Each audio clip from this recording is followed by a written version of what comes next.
What's up, everyone, and welcome back to another episode of the Zaku Talku podcast. I'm Jose, and I'm joined by my two co-hosts, Mark and Garcil. Today, we're launching on an epic mission to talk about the Mobile Suit Gundam movie Char's Counterattack. After tackling the first three Gundam series, this time we tackle this feature-length film with a completely new and epic storyline that serves as a sequel to the Double Zeta Gundam series. What will our team of three geeks think? Stay tuned and find out now. Jesus Christ. I've been watching the 60s Batman recently.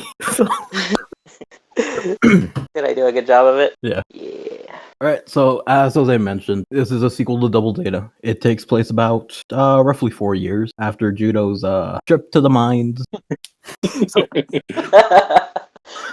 this so casual? After his trip to the mines with Rue Luca, they were chilling. Go on.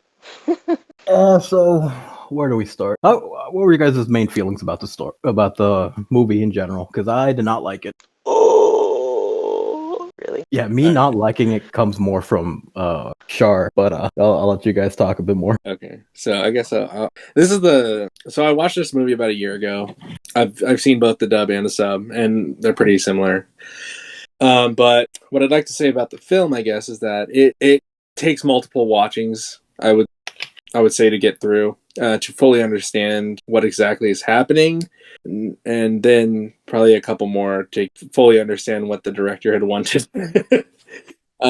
I feel like it's really fast paced and convoluted, and it could have benefited from time cards, like indicating where we're at in the timeline of things happening, because in some instances it seems like if you were to watch the whole movie, it would seem like you're taking everything in over the course of a couple days, but then in some aspects it seems like they're jumping in time, specifically when characters are brought on board to certain teams, and then they progress rapidly, and so rapidly it's kind of unbelievable. And I feel like that's where the movie suffers the most, is just time management. Well, I personally like this movie. The things that you brought up about the time cards thing, I think that's very valid. Because it was kind of hard to keep up, like, in terms of when what was happening. Just kind of even just guessing, like, when the whole movie was happening in comparison to the previous series and whatnot. I felt like I was just kind of guessing, like, okay, Hathaway was a little kid in Zeta, and Double Zeta takes place, maybe like a year after Zeta, or a few months. Yeah. Immediately after, but immediately, but over the course. You could say Zeta takes place a year, so it'll start. Yeah, but I only meant that because, like, when you see Hathaway as a little kid in Zeta, he's still a little kid, and that was toward the beginning of the series. So then I kind of just figured, it was like, okay, then the rest of the Double Zeta the course from the beginning of Zeta to the end of Zeta is some time lapsed in itself. And then Double Zeta, does pick up right after that. So then I was just kind of guessing around like that. But yeah, there was no firm time placement. At least I didn't hear it. Like Mark said, you probably have to watch it a couple times. I didn't hear it.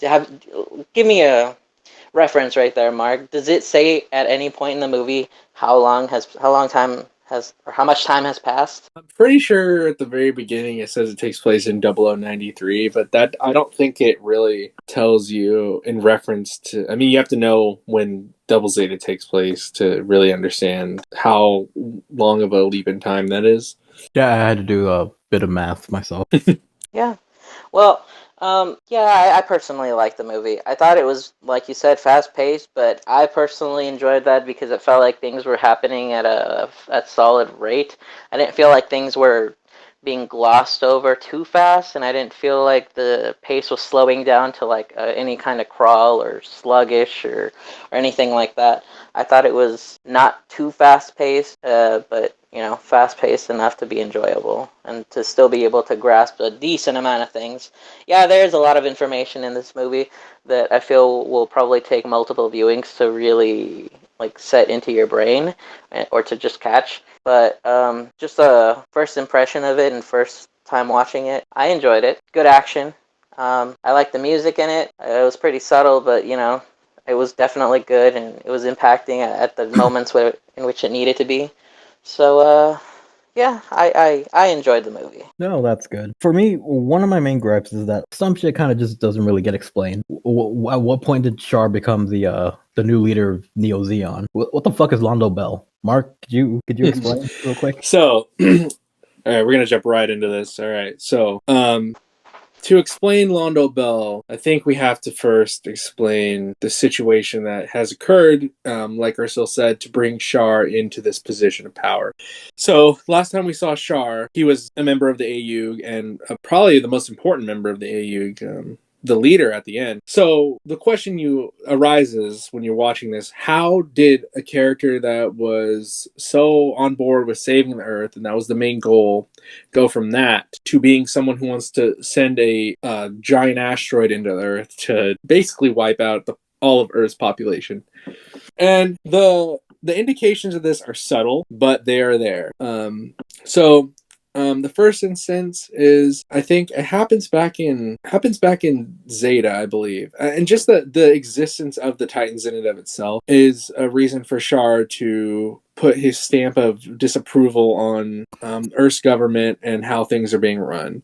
The second indication of this, as far as I'm aware, is when they just drop a colony onto Dublin in Double Zeta, and we're made aware that the Federation knows that this is happening and approves of it, and actually wants it to occur because it will reduce the population of the Earth, meaning that they have less responsibility and less mouths to feed. And the third, the final like set in stone, like nail in the coffin to the Federation in Char's eyes occurs in this film when I don't know if any of you guys caught it, but Char warned the Earth Federation that he was going to drop access onto the Earth.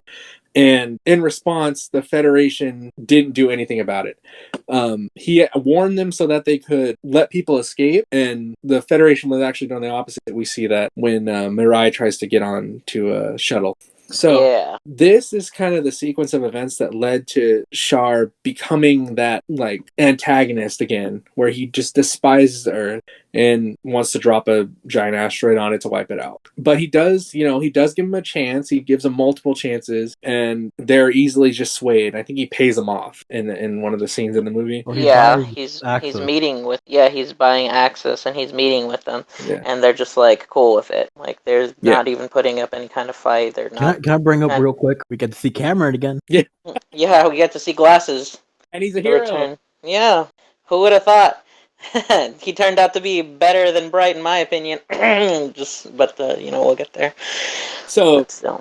So Londo Bell is the successor to the Titans, which is ironic. It's ironic because Amuro and Bright and all of them were so against the Titans, but Londo Bell is a special forces task force for the Federation and basically a spiritual successor to the Titans.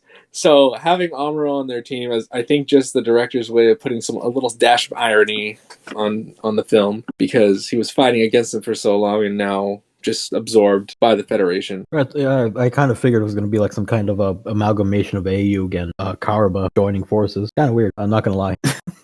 Yeah, I don't have anything to say. I don't know how to spin this into something else.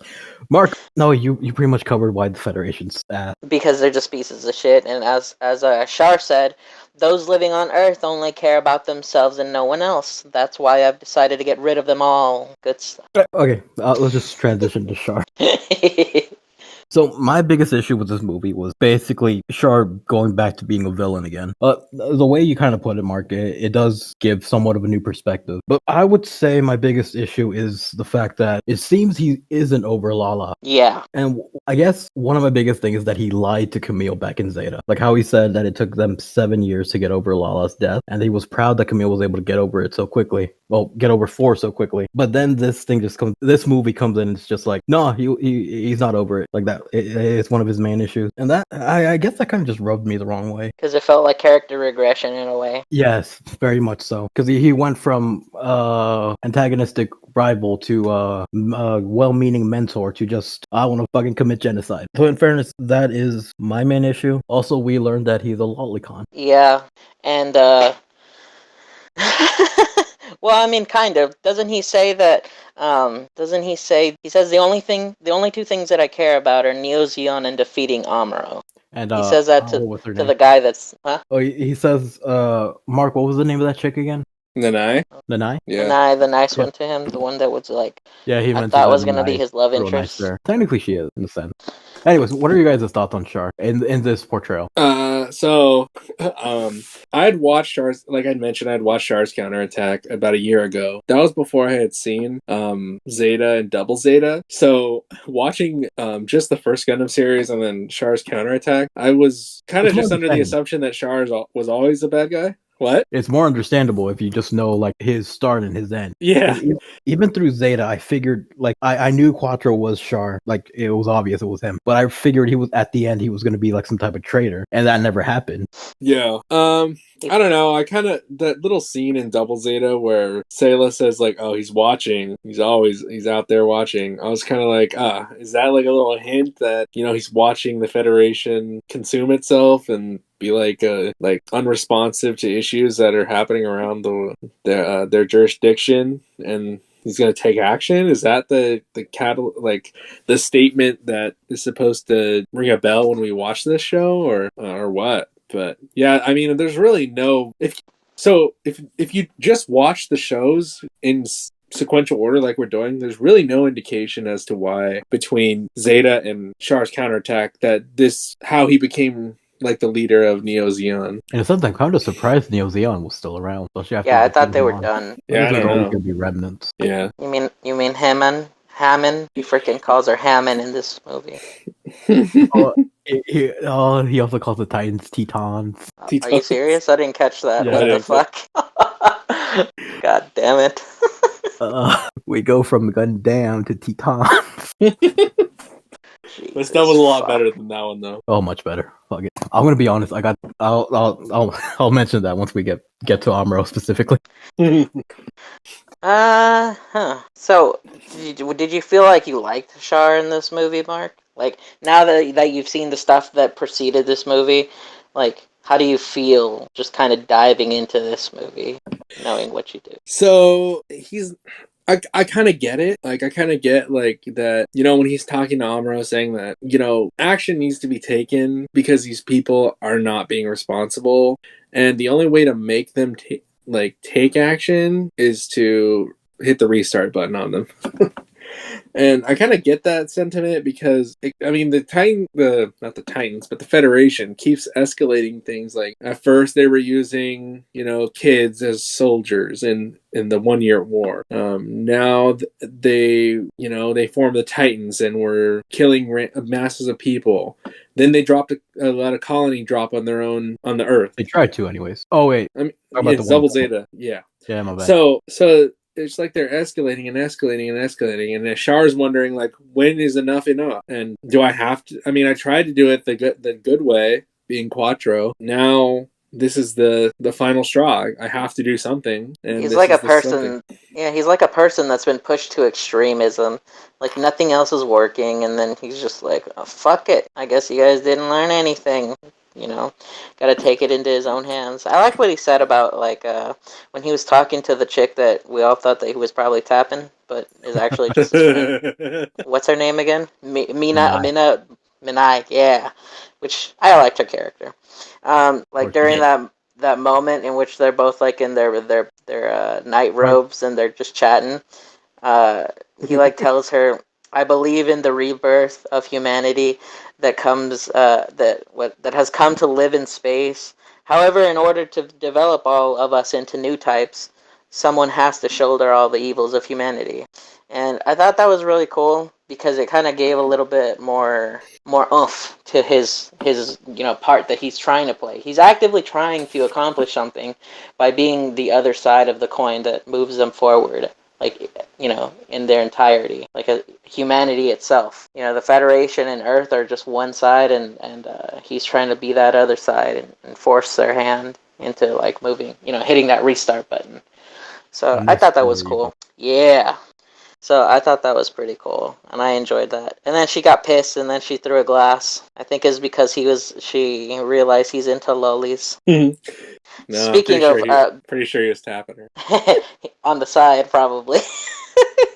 I don't doubt it. I mean, I don't doubt it. Mark, But do you want to bring up that quote? Okay.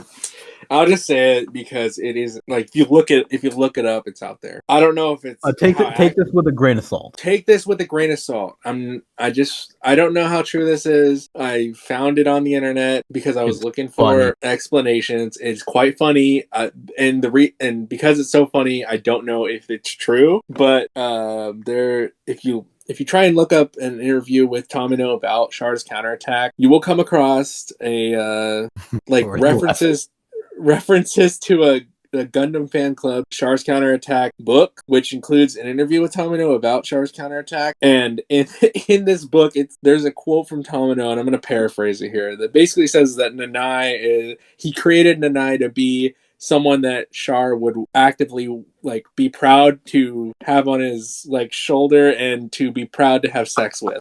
I'm down with it. So of course you are. So, it makes sense, I guess. She's not old. She's kind of apparently fairly attractive, and she has an aura of respect around her throughout the film.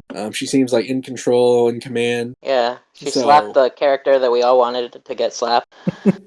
Yeah. So if that's true, then if it works, and I'm in agreement with the quote, I guess.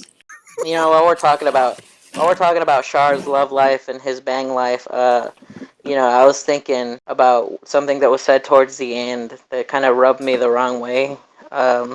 Well, first off, we already know he's playing daddy with what's her name, with Quest.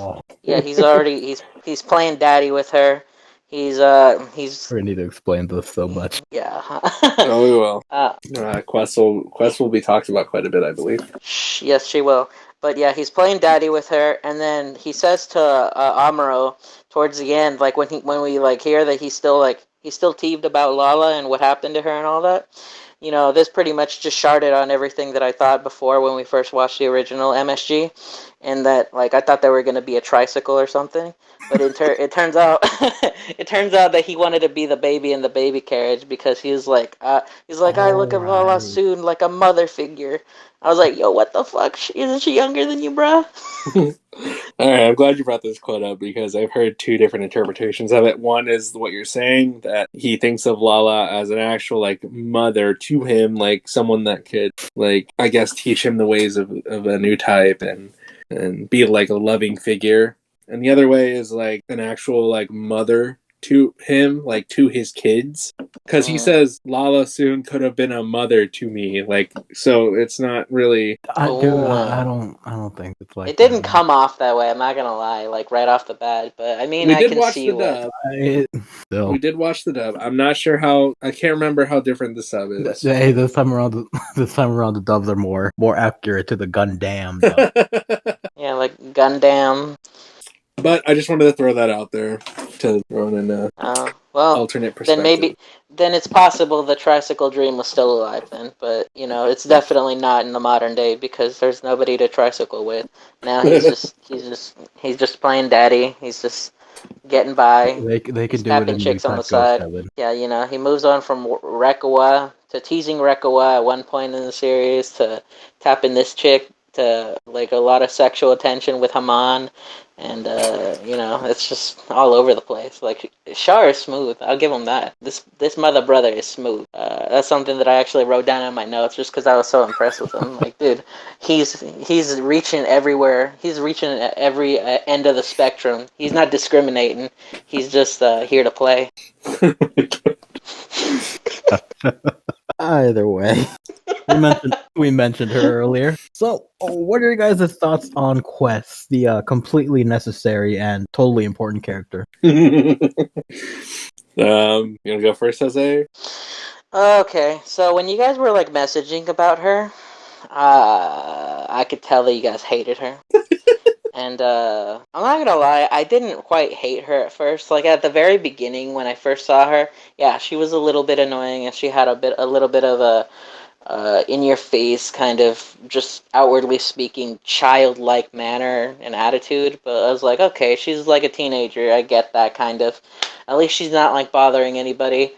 She basically sees all the same flaws that Char sees in humanity in terms of like the Earth Federation specifically and the people of Earth, that they just have their their heads in their own in the basically in the sand and just kind of abide by their own rules and don't care about anything else that's going on. So I thought that it was pretty relatable, and I found myself relating to her because I was thinking the same thing. And overall, her character during the second half, at exactly the 1 hour point of this movie, is where she started to go kind of downhill for me, and where I kind of just like started feeling like, okay, she's an okay character, and I don't hate her. To she's just kind of annoying. Oh yeah. Either way, her character is just kind of there. It's just there for other characters, really. You know what? Now that I heard Garcelle saying that she was completely unnecessary. Yeah, in terms of like the overall impact of the story, yeah, she's not really necessary. She doesn't really move anything forward. She's just kind of there for like to act as a character that other characters interact with.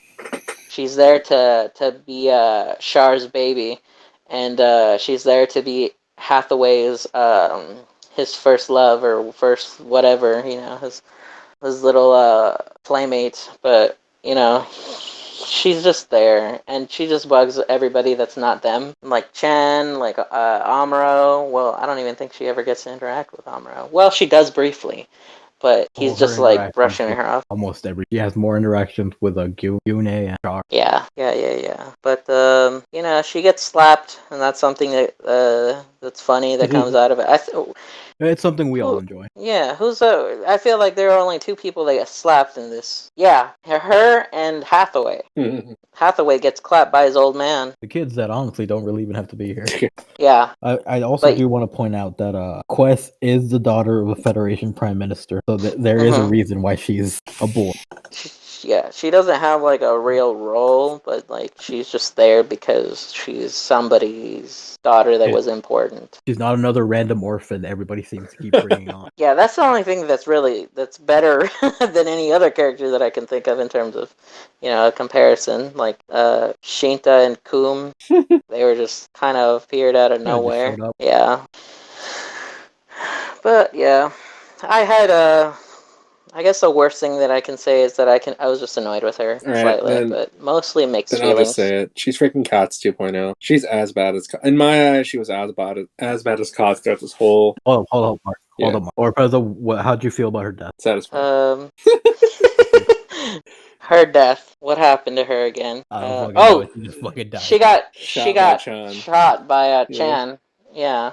Yeah, and then she just dies. God. She did just die, and I thought that was anticlimactic. It didn't give me any real satisfaction. I mostly kind of just, not gonna lie, kind of thought it was a little bit funny, but what caught me off was what happened after that. We'll get to. Yeah. I literally do have it in my notes though that every time I scroll down, I say something about her. I just keep saying she keeps getting worse and worse. She does. So it's like when Mark was telling us that Double Zeta was getting better and better. Yeah, one of my notes on here is when I quoted what she said to Char. She's like, "I love you, Captain," and I wrote, "Jesus, LOL." Quest is borderline trash. Borderline. She freaking jumped over that line. Yeah, I don't know. Oh, and then one of the most ironic things that she said was, "I hate children, they're pests." Fucking serious? She's annoying as fuck. She doesn't stop talking. She keeps just flapping her gums and saying things that aren't even important or relevant. The only thing that I really liked in terms of a conversation that she had with anybody was when she was bonding with Hathaway towards the beginning of the movie. Just because it didn't seem mean-spirited in any kind of way. It just kind of felt like a little bit of chill camaraderie, and they were like both feeling out All right, each all right, all right. other's We're gonna stop talking ideals. about whatever you liked about her because there's nothing. She's trash. She's COTS 2.0. She's the worst character and the worst thing about this movie. Disregard all the, what happened with Char. All that doesn't matter because Quest is in the film and she's horrible. She's the worst character. She's just trying to rail everyone. I don't know if you caught this, but she says if Chan wasn't in the picture, she'd be with Amuro. That's what she thinks. She thinks Yes, that she's gonna rail Amuro if Chan isn't there, and then she goes over and she thinks she's gonna rail Char. So And then Gunye wants to as well. it's just With Quest. so it's just I don't know. She's just not. She's horrible. She's a terrible character. She's like a Mary Sue too. She like jumps in Mini a Rekoa. I was about to she bring jumps that in a up. cockpit. She's also Yeah, a new she's a type. random new type who jumps into like a what is it called? What do they call it? Her suit? Jag Dog. No, it's like it has a weird. Oh, the last thing, Huh? the other thing I Yeah, don't it know has what it's called. I just remember the Jag It starts with Dog. an A. Damn, I should have written it down. Or something. Whatever it is. Oh, it has fun. Yeah. So she's able to instantly control the funnels, instantly like ace pilot right off the bat. They send her into like the battle right away.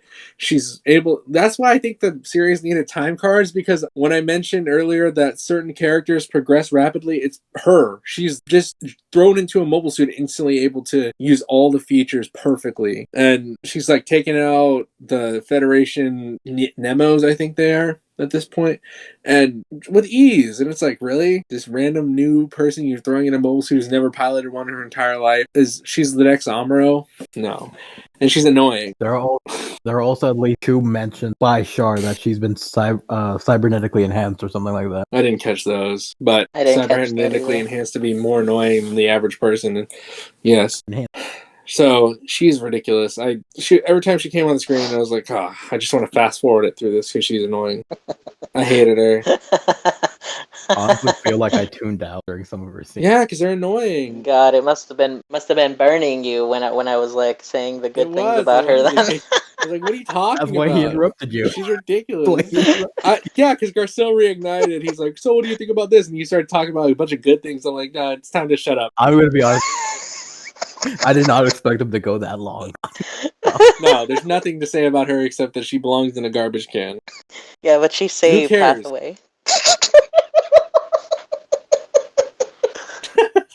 Hathaway. Hathaway's dumb too, so he can get out of here as well. I don't like him either. But I mean, right now we're all forgetting about someone else on Char's team. How the fuck do you call his name? Yune? Yeah. So he's a cyber new type. That's the dude that had the boner over Quest, right? Yeah. So that's his character right there. We don't even have to say anything else about him. He's a cyber new type who has a boner for Quest. He's like, he kind of reminded me of Glemmy. Yeah, kind of. He does want to not take over. He just kind of wants to overthrow Char, stuff like that. But he's Mark, as you mentioned, he's a cyber new type. That isn't crazy, although he's in love with Quest. That's crazy. All right then. But yeah, he doesn't show any of the weird signs that cyber. But they don't also like a Psycho Gundam or anything. Oh yeah. Yeah, there isn't much to say about this guy either. He's almost as significant as everybody else. In terms of the cyber new type thing, since you guys were talking about it, do you really think all of them are like nutty and crazy? Because so I was reading the Maxi Boost profiles on there, and it said that Edapi Puru was just a normal new type, but she was like flipping out and acting like a nutty cyber new type too. So She's never had any human interaction or really been around any other new. Don't they call her a cyber new type in Zeta and Double Zeta? Yeah, but that might also be a mistranslation. When they say cyber new type, it's pretty sure it's not a mistranslation.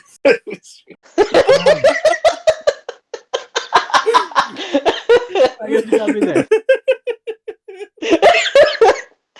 Damn it, Edapi Yeah, Puru. that bio on there was, Also, the Maxi Boost. yeah, it's probably just wrong. Probably just. In fairness, Mikazuka. the wiki also calls Pru a regular. Oh, it new type. does. But then Pru 2 was a cyber new type technically, and she wasn't really that crazy. Yeah, she kind of was. But regardless, yeah, he doesn't really do anything. He's just kind of there. No, hold on. He kills Asanaj's girlfriend. That's fucked up. Oh, Asanaj is My Oh, back. the Kara, right? Asanaj is back was like because when I first saw it, I didn't know who Asanaj was, and then now when I was watching it, I was like hitting the feels hard because I'm like, our boy Asanaj, he's here again, and this happens to Alright. him. Who's After Austenage After again? dealing with Judo, the engineer from the And Zeta. and then Zeta. Yeah, the guy who helped The Camille engineer. make the Zeta. Oh, that guy. Okay, How did you that's forget cool. about him? He's like a main character in both of them. I felt like he just kind of got glanced by fairly He was often. always in the scene. Like we never had a segment on him. If he was so memorable, why didn't we have a segment on We him? did in Zeta when we said he was building the Zeta with Camille. Also brought up that he piloted the Zeta Forbidden Double Zeta before Judo took over. Oh yeah, you're right. Never mind. Well, yeah, his girl's dead, which sucks because after dealing she with was kind Judo of pretty. Yeah, I know. Yeah. Dealing with Judo and his crew, he finally has a girl. He's gonna Speaking make of that pasta. speaking of his chick that died, what happened to her? She just got touched. She got She didn't get bent in half or anything. I thought she was gonna be like smushed to pieces or something, but it literally just looked like he just had her in his hand and he just tossed her into space. I was like, yo, squeezed her, dude. there's no fucking gravity in space. That's not gonna do He shit, bro. squeezed her. How's she dead? He squeezed her. You can see the hand move. He like crushed her and threw her. No, I rewinded it a few times. I swear, I did not see anything. Okay, I'm gonna watch it again. Because No, he definitely crushed her. Yeah. So Damn. yeah. Yeah, because when Amuro told him, he's like, don't look. And I was like, dude, it just looks like she's sleeping. Chill. It's not that bad. She's dead. Even though she's dead. Oh my God. Yeah. No, but that was sad. That was sweet because they were like, I love you and all this stuff, and then nope, Pasta man. she's gone. That's love. Yeah. Love and evil are two sides of the same coin. Okay. So, what's up next, Garcelle? Well, you know, the return of Char also means the return of our original hero, Amuro. His jacket's sick. Yeah, I'm gonna be honest. So I wanted to watch this both in dubbed and sub, but I never really got a time to watch the sub version aside from a few clips. Toru Furuya, the Japanese voice actor for Amuro, is like the perfect Amuro. Like, I originally thought that Zeta Amuro was gonna be like my favorite, but no, Japanese Amuro tops everything. But I did warm up to Brad Swale's Amuro. To Light Yagami, He still sounds like Setsuna, but to Setsuna FC. I think I prefer his Amuro over Setsuna. No. Okay. So He sounds too whiny. He takes me back to a time that I didn't like Amuro. okay, yeah, I'm glad you mentioned that because yeah, he's complaining and he's acting so bitter in this film the whole time. It's really hard to kind of be hyped for him because he's so bitter. Like, I mean, in fairness, a guy that he's been fighting with, together with for a while, is now a villain again. yeah, but we find out that he's bitter because of Lala. So Yeah. it's So he's not over her too. yeah, no, he's not. And he's like he's like dropping children everywhere with chicks. I'm sure he is. I mean, I don't know for sure, but you know, he probably is. But you know, he's out there. He's still in the game, and he's slacking it like that. He's like, oh, Lala. I thought he was over it. It just again, it felt like slight character regression, and it just kind of made him a little bit more unpleasant. Like I like him way more in the Zeta series. Yeah, he's just like you're hyped to see him at first because he's like the first person you see, but then when he starts, talking to interacting with other characters, you kind of see that he's really bitter. And every word he says is kind of like an insult or like a tiny slap to whoever he's talking to. And even Chan points it out at one point. She's like, "Hey, you're kind of cold sometimes." he's like, "What? I am?" Like, "No, duh." Yeah. So yeah. Let's bring it up real quick. Chanagi is Amuro's girl. So whatever happened to Beltane never gets explained. He hit it and quit. She was in the novel. Unfortunate. So she's not in this. Unfortunately. It's sad. Yeah, it's just That's sad. I don't think they should have made Chan his girlfriend in this or love interest or whatever because I think just giving us What? She's as unnecessary as everybody. Yeah, I think just making it would have been better if they just had like no love interest and just kind of made us assume that he was still with Beltachika. Yeah, because shit, I lost what I was about to say. Oh, no, I forgot again. I mean, in fairness, she was helping develop a type of psycho frame, wasn't she? Yeah. After she got Yes, which saved them. I will talk about the psycho frame later, by the way, Yes. I have a few questions about that. and I will. Oh, that's what I will was gonna probably say. answer them. It's not helped. The whole thing with Chan and the romance with her, and just like how much or how relevant it feels ultimately, is not helped by the fact that there is no reaction to when she dies. And who killed her? Hathaway, no. Hathaway, he went bloodlusted rage mode. Right. I don't know that why. man should be court-martialed and sentenced to life in prison for killing a soldier in a battle. Yeah. Not only does he steal Nemo thing. No, I think he stole a Regress, didn't he? Oh, maybe. No, Chan took the Regress and whatever, doesn't matter. He shot Chan. Nobody reacted to it. I've completely forgot about it by the end of the movie. Until you see the T flying by. Till like see the T flying by. Okay. Yeah. So. Well, Hathaway's an asshole. Yeah, and it's not going to be the last time we see him. No. Actually, I think the movie's coming out should be this next upcoming year. It's gonna. Yeah, Hathaway's Flash was the one that's been delayed, right? Yeah, it's the most recent Gundam film. So we're not gonna be talking about Hathaway for about Hathaway's Flash. Flash. If it comes out, we'll probably do a special episode on it. If we're able to watch it, but just because it's something cool and relevant, we're not gonna wait 2 years to watch a movie that just came out if we have access to it. But but yeah, he's still there. He's still around. He just murdered somebody in cold blood. Yeah, but he's got the inside, like the workings. He's gonna get the slap on the wrist, and he's gonna be. I don't know, dude. Bright Noah's not really because his dad looked at as like some hero like he should be. He's kind of just a dude. I mean, yeah, that's true. But I'll tell you what he definitely did have in this movie, and that's white in his eyes. That's new. I didn't even notice that. They added a light effect to his eyes, and you noticed it. Because before it was he always just had like the black dotted eyes, like the simple animation eyes. Oh my god! Oh man! All right. So, is that all you wanted to say about Amuro? How'd you feel about Amuro, Garcelle? You never said. I don't think I know. Really? You didn't think anything of him? You guys covered most of the stuff. He had one bygone Jim moment. He said, "We got to show the world the light within the human heart." Even though now, 10 years ago, I would have probably found that line inspiring. But now I just I've just grown to be a a better human being, and I think it's bullshit. But it's still a lovely line. Right, so I do want to mention he does CQC Char during their meeting. Okay, first off, alright, then since you brought that up, that's literally, I wrote that in my notes. He's still a punk when it comes to CQC. He fucking sucks, dude. He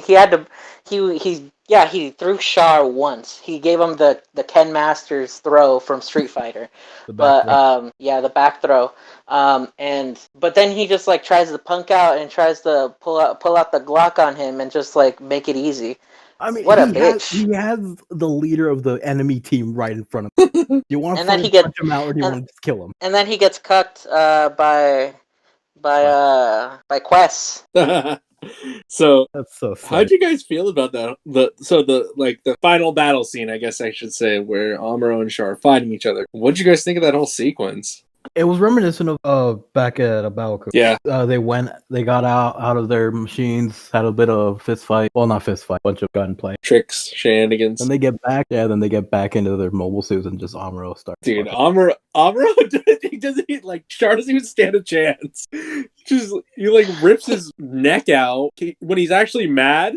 When he's like, all right, it's over, dude. I'm not going to play around anymore. We're done here. He just the Sazabi just is nothing. Doesn't even stand a chance. Well, I wouldn't say it's nothing. It's nothing. He rips its head off easily with his bare hand. He went into bloodlusted Amuro mode, though. I hope bloodlusted just keeps ongoing for us. It's not going It away. won't That's be my official because I think tense. that's actually Mikazuki's like actual like the name of that form. Bloodlust in Barbados. Anyway, but still, I'm telling you though, when you told me like, oh, he sharts on him, He destroys him does. completely, he put up a decent fight for the majority of the No, he time. didn't. Yeah, and then the rest of that time was the end where he just got destroyed. You have to realize. He's not a strong a new But type. we're going back to that same old thing that we went back to before, where in this Amuro is on like he has a mission to complete. His mission is to get the blow up all the nukes on Axis and try and disable the engines before it gets too close to Earth's orbit. Char's mission is to Yeah. attack Amuro. So if we look at it in that way, Amuro has to deal with two things where Char only has to deal with Amuro, and he can't even do that. And Amuro still destroys him when all's said and done, and Amuro does all he can to Axis. He comes back out, and now his main objective is Char, and he destroys him. Yeah, there's not even a competition. True. The new Gundam overpowers the Sazabi easily. That's true. Well, yeah, that's true.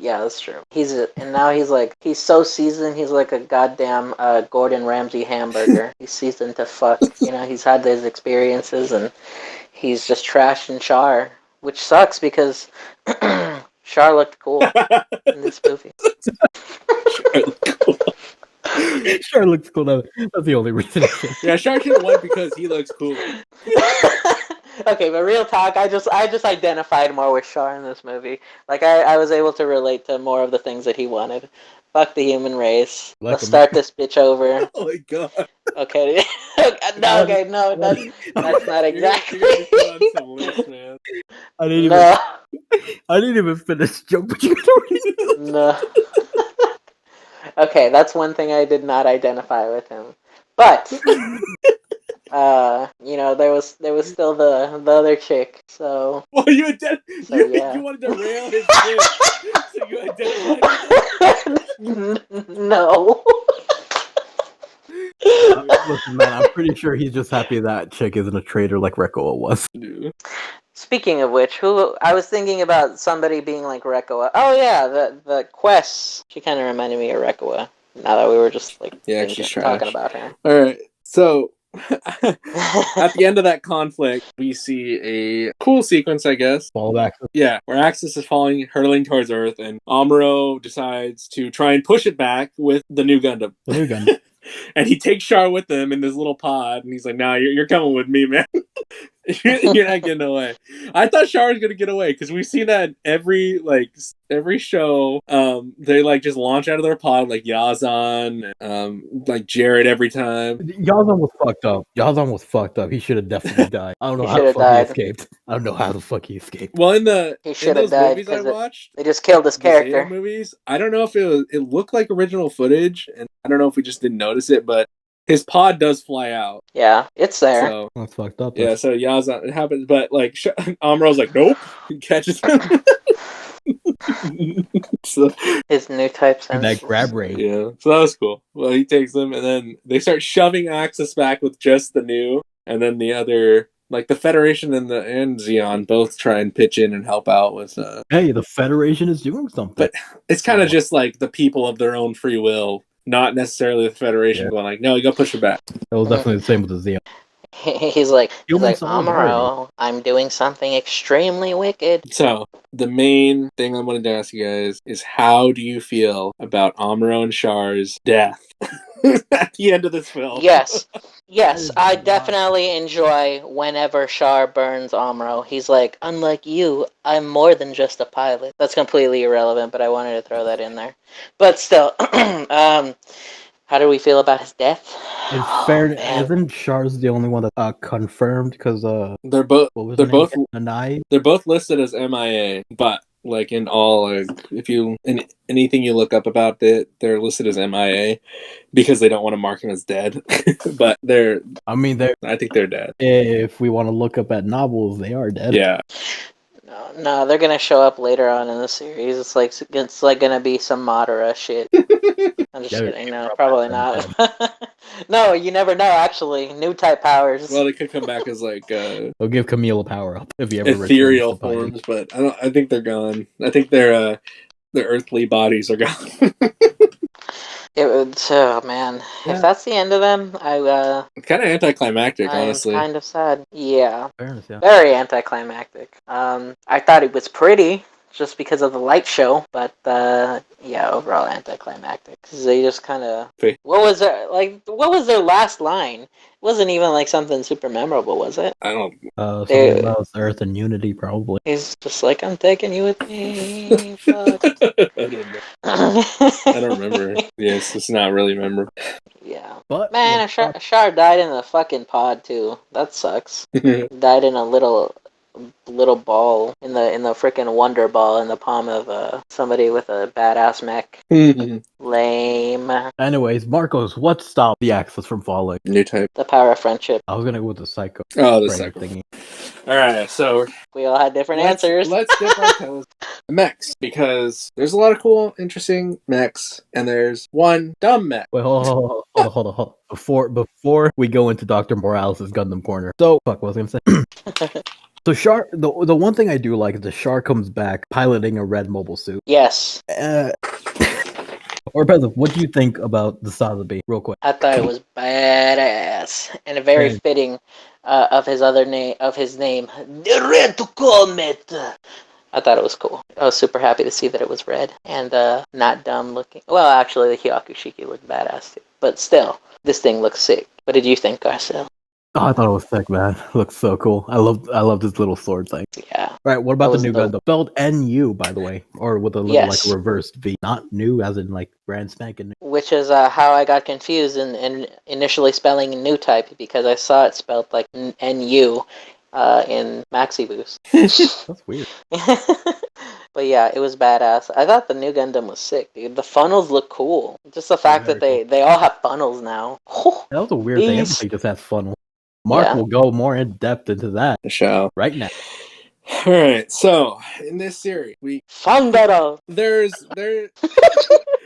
like 5 main suits. I think we got the Rigazi shown first, the Sazabi, the Jagdoga, and Quest's MS, which I'm not going to talk about, and I'm not going to talk about the Jagdoga. I'm going to focus on Dude, that was so cool.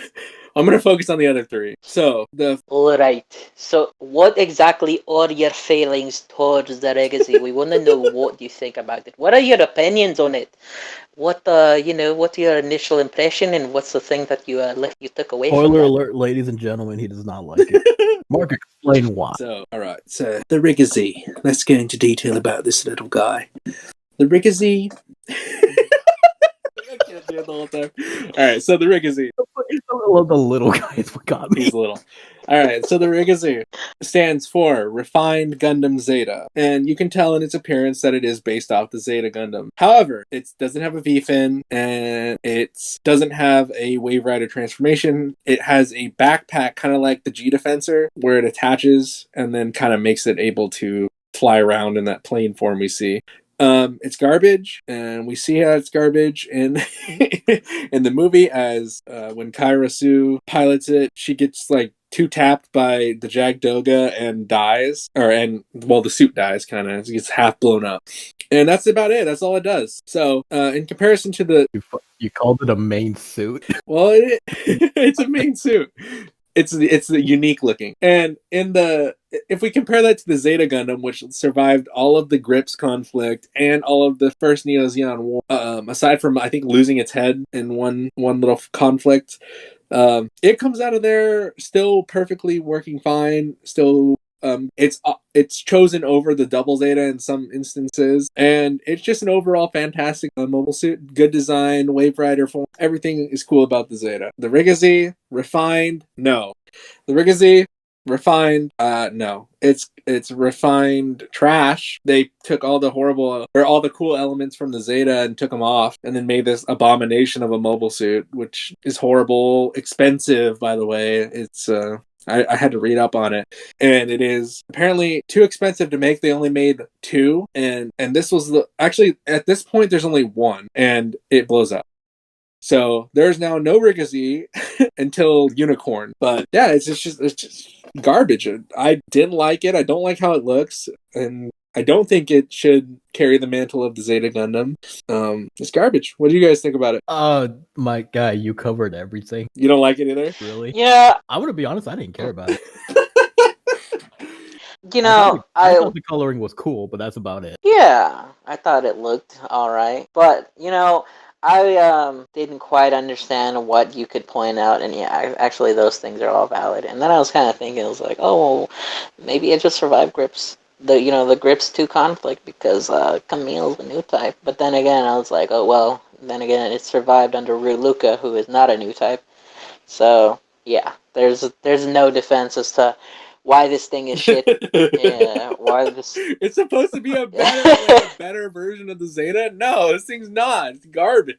Would you, Yeah. Mark? Would you say that the Riggsy like the Mark II, Yes. like a Well, downgrade? no, it's worse than the Mark II. And Well, I'm saying like it's a downgrade from the what it's supposed to be improving on, even though the Mark II was in its own right fairly deep. I think the Mark II was an okay upgrade. It just wasn't like super surprising. But in the feats of the Zeta Gundam compared to the feats of the Riggsy, I think there's a line drawn. It's pretty apparent which one is superior. What did it take to kill this one again? She got hit by like some missiles, and then she got shot by Hathaway, right? Well, the finishing blow was from Hathaway destroying the machine completely, but the Jagdoga shot it twice, I think, taking out its arm and leg, and then just completely dominated the rest. So yeah, it was pretty trash. Dang. All right, Mark, tell me about the Sazabi. So the Sazabi, and why is it so cool? MSN04 Sazabi. I'll tell you what it is. It's a sexy beast. That's what it is. So the Sazabi, it implements a new thing that we learned about in this movie, the Psycho Frame system, so I guess to go into Psycho Frame, we're going to... Oh, wait, that thing had the Psycho Frame? Yeah, so the Sazabi, I believe, is the first suit to have a Psycho Frame in it. And in this movie, the two suits that have the Psycho Frame are the Sazabi and the New Gundam, and both of them are only in the cockpit of the suits. They're not in the entire frame, just the frame of the cockpit. So the Psycho Frame is enhanced by a new type pilot, and we see Psychomu systems used throughout this all the series. First instances were in the original Mobile Suit Gundam, where Lala Soon controls funnels, not fin funnels, using Psychomu systems. And what's important about it is that it's not affected by the Minovsky particles that are generated by the mobile suits, which don't really allow tracking, and like electronic systems to track, and radar and all that stuff is out of the question. But with a new type using a Psychomu system, that ability is regained because they're able to control it with their brainwaves. They're like new type brainwaves and not like an electrical system. So what we find in this movie is that they have shrunken down the Psychomu like devices to an atomic level and implemented them into the actual structure of the metal used to create the frame. And then it resonates with the new type pilot, reacting to their will and their thoughts. And it provides them with better reaction time and heightened control over things like funnels and other like abilities of the suit, Psychomu abilities. And we see this with the new Gundam reacting to Amuro's will, not necessarily his thoughts, when they react on their own to defend him. And we also see it when Chan gets shot by Quest, and that little T thing she has flies out and protects her. That's the Psycho Frame reacting to the new type. So the Sazabi has that, allowing Char better control over the fin funnels because he is a new type. It is also equipped with a shotgun, which is kind of cool. I don't know if you guys noticed that, but he does have like a scatter shotgun, it's a belly shotgun. It's pretty sick. And other than that, it's just like, I think it's just an enhanced like Jagdoga. Like it uses the concept of that and built upon it to create the Sazabi. It's a cool suit. It's a little bulky, but overall pretty cool. And the new Gundam, it's got 6 fin funnels. And it has fin fun. And it has the Psycho Frame system in it as well. Amuro Ray, being a powerful new type, is able to use that to an odd degree and push a comet away, or an asteroid in Axis. And with the Psycho Frame, which shows its power, I guess. Other than that, it has the funnels can create a shield, which is unique and cool. And yeah, I mean, those are the two. Like the major thing about these two units is their psycho frame systems, which will be built upon in future series. It means I unicorn. do mean unicorn. I really want to talk about the unicorn psycho frame, but I'll hold off on it. The new Gundam's fin funnels remind me of the engines from Anakin's pod racer in episode 1. You're gonna be honest about what? I'll be honest, your explanation of the psycho frame kind of just went right over my head. The psycho. I listened to it. The most that I got is that the psycho frame basically makes a new type ascend beyond the level of a new type into a super Into an new type, innovator. as you would say. It allows the suit to become better able to adapt to the capabilities of the new type. Like right now in the current, like in the previous suits, they were restricted by actually having to manipulate, you know, buttons, thrusters, all that stuff. In this sense, the psycho frame just uses their thoughts to control the suit in a way. Not to the extent of the Gundams in Unicorn, which have a full psycho frame, but more enhanced than, you know, the Zeta and the Double Zeta and RX-78. They're because it's actually built into the suit. This is the beginning of the autopilot. Yeah, it's pretty much like an autopilot.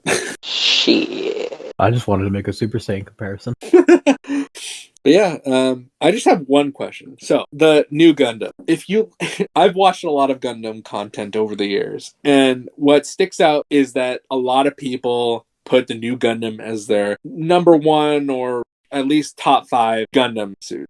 In this film, to me personally, I didn't think it was super, super duper cool. I mean, it's pretty cool, but it's not like... It didn't really show off like you would. Yeah, because you hear about it like, oh, the new Gundam's sick. I love the new Gundam. And I don't know if they're just talking about the design or overall, but in both aspects, I didn't think it was anything... I would say it has a sick design. I like the coloring as well. It does, but I mean, I don't know. I have my own top 5, I guess. I was just wondering what you guys thought. I was actually going to ask you to clarify that because I didn't know if you were going to say that, the people rank it as, you know, their top 5 strongest or top 5 personally liked. Personally liked is what I meant. Okay. I thought it was cool. It didn't blow me out of the water or anything. But I did think it was cool. I like the design. I like the color scheme. I like the shields and just how a lot of the things from it played out in the battles in terms of like the movie. I thought it reflected well on it, and I would say I liked it. So I don't. no. Yeah, that's. I was gonna say. So we've had 5 Gundam so far up to this point. Oh, dude, it's definitely in my top 5. No, I bet. Where in that 5 would you put it? Because me personally, I would say Zeta number 1, Double Zeta number 2, RX-78. No, not RX-78. New Gundam number 3, and then RX-78, and then Mark II for me personally. For me, it'd go Zeta, G Defender Mark II, the new Gundam, RX-78, and I guess Double Zeta. Wow. Yeah. Okay, that's it. Zeta number 1. It looks cool, dude. That shit is like a transformer. Series might be. Yeah.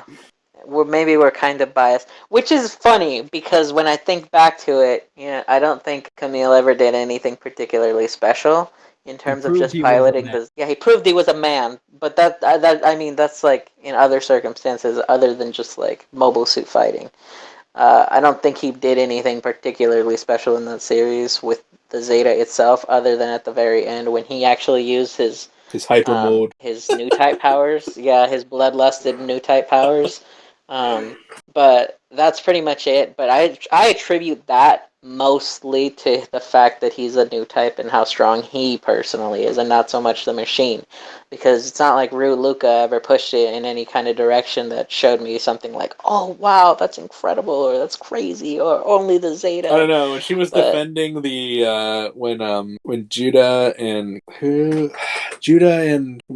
think it might have been just Judah. Oh no, when Judah and Elle were in the enemy base and she was defending outside and like just taking out everyone. That was pretty sick. Yeah. Oh, that's a pretty good one. So yeah. That's a good showing, but I can't think of too many. It's not like anything OP like the showings with the original RX-78. That thing was slaughtering left and right, but it was ahead of its time. So that's like a grown adult fighting with a bunch of children. So what are your number 2? I'm gonna say Number two. Hyakushiki. Oh my god, that's not a Gundam. Oh. Oh yeah, you're right. Oh. Never mind. I thought we were just thinking. We were just thinking about mobile suits. Well, Okay. if we're gonna go mobile suits, yeah, that's Hyakushiki different. would be my number 2. We all Okay. know. Just strictly the We all know Gundams. Garcelle's number 1 is Deja. Number 1 Zeta. Number 2, Mark II. Number 3, RX-78. Number 4, the new Gundam, and number 5, Not the boy. Not the Double Zeta. I feel that the double Zeta being at the bottom. I mean, even I said that I find its transformation cool because it's a fucking Megazord. But It is a Megazord, and I think it's cool, but I still kind of think it's like, it's a little too thick for my personal taste. I mean, for me, I feel the double Zeta show just brings it down for me. Alright. So It has a double barrel rifle, though, so that's cool. Oh, Mark, you brought it up. Is everybody glad that Amuro isn't piloting the Deja anymore? yeah, because I think it was hideous. The fucking fish. I think it comes back in Gundam the Narrative. Probably. But The fuck is narrative? we'll get there. Guys. But yeah, so I think we already said what we thought of the series or the movie overall. But do you guys have any like concluding statements, thoughts? Other things to talk about? Yes. Let's talk about the fact that Bright just doesn't really care about Mirai, and Glasses likes her and cares more about her than. Now you're on Glasses' side. Yeah, I can't believe it. The tables have turned, but Bright, that boy is slacking, dude. I don't know. You know what? Also, it was injustice because you know what? I thought Mirai. I don't know if it's just the animation or anything, but you know, the older she got, the better looking she got. I thought she was looking like a silver fox, like some MILF material right now. And she was just like a chill, like mom character, and she was just nice and just likable again. And then I'm just like, yo, Bright is like he's talking to. Well, first off, Mirai says like, "Oh, go with your father." Okay, no, never mind. That one's not that bad. But Bright says like he's like talking about Mirai in a way doesn't come off as close. When Glasses asks, "Oh, how's Mirai?" He's like, "I haven't seen her in 6 months." Like he doesn't give a shit. What the dude? This guy. God, she might have been better off with Slager at this point. But no, I can't say that. But it's just sad. It's an injustice. But and here's another thing. Fucking Bright. Why is he still chilling with the Federation after they tried to cuck him multiple times? Like, how many times did he have to see personally that they don't care about a lot of things? That they're just like shady. That they're That's shifty, the only pair of clothing that they're he just has, like always. remember? It's the only suit he has. He has to stick with it because it's the only clothes he has. I can't believe he wore it during the entirety. Yeah. So, Dude, this guy doesn't have another set of clothes. That's got sad. the Rondo bell patch on it, so it's sick. But yeah. So you hate Bright? No, I don't hate Bright, but he's like going down. He's taking steps towards the dark side. It's just not. I'm not feeling it. All right, Garcelle, what were you gonna say? I just feel like it's like he doesn't have enough screen time to have any sort of development. Sick. He's been pushed to the side many times. Yeah, I do like that things were kind of serious whenever he talked. Like it, you know. Earlier, I kind of felt like saying that this movie felt like somewhat of a spiritual successor to the original Mobile Suit Gundam because it goes back to a lot of those things and those characters, and it just kind of feels like a spiritual successor, the goddamn sequel. Yeah, but not a direct sequel. That's why. Then again, to Double Zeta, my bruh. Fair, you could just ignore them. Just say, okay, fine. Fuck me. You can't ignore it. It is a successor. It's over. Ignore it for as long as I can. You gotta. And then I just want. Judo never shows up anywhere. Doesn't matter. Fuck Double Zeta. And he took his jacket with him. Oh, his jacket. Yeah, no, it's in pieces, dude. It's like rags. Probably all dark because of all the coal. He's not mining coal. I don't fucking care what he's mining. Doesn't matter. Harvesting energy. All right. Anyway. Yeah, but Amuro also says new Gundam, let's do it. Wow. So he doesn't say launching. Oh, did we bring up that Amuro designed a new Gundam? Yeah. He helped. Yeah. We'll see the prototype to the new Gundam in the next show we watch. But MSO8? No, War in the Pocket. Oh.